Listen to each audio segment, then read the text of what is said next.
Mike Vrabel never chased moments. He chased people. That truth sits at the heart of New England's improbable Super Bowl run, even if it first revealed itself in something as small, almost invisible, as a coach turning his back on celebration and sprinting into a tunnel. On a freezing January afternoon at Gillette Stadium, snowflakes falling thick and wet, the Patriots had just punched their ticket to the AFC Championship. The crowd roared. The logo at midfield became a sea of bodies. Helmets and gloves flew, and joy spilled everywhere. Vrabel was nowhere near it. He was already gone, cutting across the field with purpose, his long frame moving faster than seemed reasonable for a 50-year-old former linebacker, because there was somewhere else he believed he needed to be. Vrabel has always understood the cost of football in a way that cannot be taught in coaching clinics or learned from film study. His body paid it for 14 seasons. His bones remember it. His scars remember it. And so when the final whistle blows, when the violence stops and adrenaline drains, his instinct is not to bask, but to thank. He runs because he knows players filter off the field at different speeds. Some linger, some disappear quickly, especially after games that take something from them. He refuses to miss even one. If gratitude is the currency of trust, Vrabel wants to hand it out personally, face to face, shoulder to shoulder, in the quiet chaos of the tunnel where the game finally exhales. That ritual began years ago, long before Foxborough, and it followed him here because it is not performative. It is not for cameras. It is for connection. As he rounded the corner into a tunnel turned slick with melting snow, a stadium worker shouted warnings, arms waving, voice cracking with concern. Vrabel slowed just enough to stay upright, then planted himself 50 feet inside, the same spot he always chooses, ready to receive his team. One by one they came, faces flushed, bodies aching, breath fogging the air. And one by one, Vrabel met them with his own language of appreciation, a physical dialect forged in weight rooms and locker rooms, in linebacker meetings and goal line stands. There were hugs that felt like collisions. There were handshakes that turned into pulls and backslaps that landed with intent. There were half headlocks and full ones, playful but heavy, the way brothers roughhouse when words feel insufficient. Vrabel does not express affection delicately. He expresses it honestly. When Kayshon Boutte arrived, fresh off a game-clinching touchdown that would echo through the postseason, Vrabel wrapped him up longer than most, pulled him close, and told him he was proud. Boutte, voice barely above a whisper, told him thank you for believing. It was a moment of shared understanding, not just about one play, but about the trust that allowed that play to happen. That trust has become the spine of this Patriots team. Vrabel does not toggle between coach and confidant. He exists as both simultaneously every day. His presence never disappears, so neither does his message. For quarterback Drake May, the relationship has been built through constant contact rather than grand speeches. Vrabel drops into meetings. He walks alongside May during warm-ups. He talks into the ear hole of his helmet, shoulder pressed into shoulder, explaining, correcting, reinforcing. The conversations do not reset, they accumulate. May jokes that he is still figuring out whether Vrabel's sharp humor is sarcasm or is something else entirely, but the edge is intentional. Vrabel hugs hard so he can coach hard. The players understand that distinction instinctively. It is no coincidence that this team found its footing so quickly under him. Vrabel is a rarity in NFL history, a coach whose authority does not come from distance but from proximity.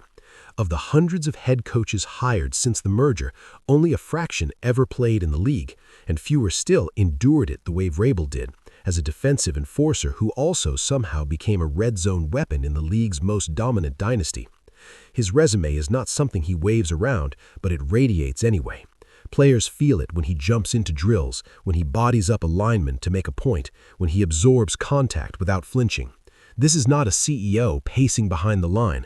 This is someone who knows exactly how it feels when your legs are gone and your hands hurt and you still have to finish the rep. That physical credibility allows Vrabel to demand consistency without speeches. He talks often about identity, about packing it and carrying it everywhere. The phrase started as a reminder that road games require the same edge as home games. Over time, it became something larger, a mantra that seeped into the team's bloodstream. Players repeated without thinking, identity travels. Identity does not depend on weather, altitude, or crowd noise. Identity is who you are when things go sideways. That belief was tested repeatedly during this run. In Denver, against a Broncos team feeding off thin air and noise, the Patriots stumbled early. Vrabel never panicked. His sideline demeanor mirrored the game's rhythm, bursts of movement followed by stillness, eyes scanning, hands clapping players in and out. He roamed constantly, a moving anchor. When the weather turned brutal and the game slowed into a grind, New England leaned into exactly what Vrabel had been preaching all season. They did not flinch. They clawed back. They made the game ugly on purpose. When it ended, 10-7, with snow stinging faces and breath burning lungs, the Patriots were still standing. They had packed their identity, and it had survived. Moments like that reshape how players view a coach. Free agents notice. Young players notice. This is not just about tactics, it is about environment. Vrabel's approach creates a locker room where accountability does not feel transactional. He is everywhere, in the weight room, the cafeteria, the hallway. He knows he cannot have 53 individual heart-to-hearts every week, so he builds trust in motion, in passing comments, in constant presence. Players feel seen without being coddled. That balance is rare, and it matters. From a football standpoint, the results followed. New England became a road machine, undefeated away from home, the first team ever to do it at that scale. The defense developed a ruthless interior identity, led by players Vrabel openly adores because they embody his philosophy. Christian Barmore and Milton Williams collapsed pockets from the inside, turning games into phone booths. When Vrabel told his team they might need to spill blood, he meant it metaphorically. When he left a sideline exchange with a bloody lip a week later, the players laughed because it felt inevitable. This is a coach who bleeds with you, not for show, but because he's still wired that way. As the AFC Championship ceremony unfolded in Denver, Vrabel found himself trapped in the one place he dislikes most after a win, center stage. He smiled, he hugged, he celebrated, but his eyes kept drifting toward the tunnel. He knew players were peeling off, drifting inside, the ritual disrupted by protocol and trophies. When it was finally over and he could move, he returned to his element, greeting not just players, but staff, family, anyone who shared the grind. His embrace with owner Robert Kraft was gentle by Vrabel standards, a brief pause of softness before he turned back to the room and roared his familiar call, "Warriors." The response shook the walls. That call is not about nostalgia or theatrics, it's about shared struggle. Vrabel showed the team an old movie once, never expecting it to stick. It did. The line became theirs, a shorthand for who they believed themselves to be. When they shouted now, it is not irony. It is ownership. Looking ahead to the Super Bowl, the implications of this culture are tangible. Preparation under Vrabel has always extended beyond plays and tendencies.